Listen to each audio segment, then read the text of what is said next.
So on one of your social media posts, you did say, and I quote, "Companies want us to spend money without realizing it." Let's elaborate on that.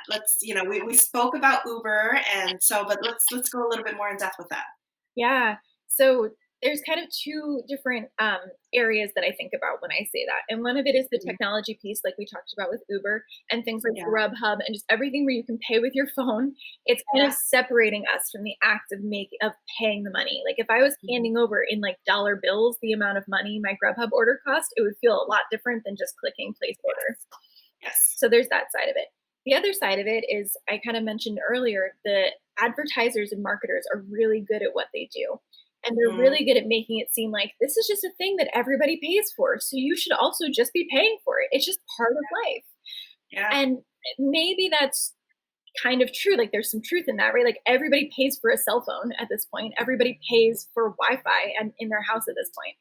But it's just that idea that the marketers are really good at leaning on and like pushing us towards of the peer pressure of like, well, everybody pays for Netflix, everybody pays for Spotify. Just listing it, each marketer for each company is like, well, why aren't you paying for this new car? Why aren't you paying for this car insurance versus that one? Like they're just really good at pressuring us and we're surrounded by it all the time.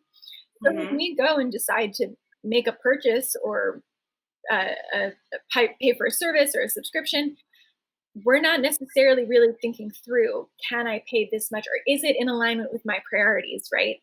To pay Mhm. this Yeah. much for this thing. It's just that it seems so normalized that we're going to spend money on this and that we're going to spend Right. this much for this company. Yeah.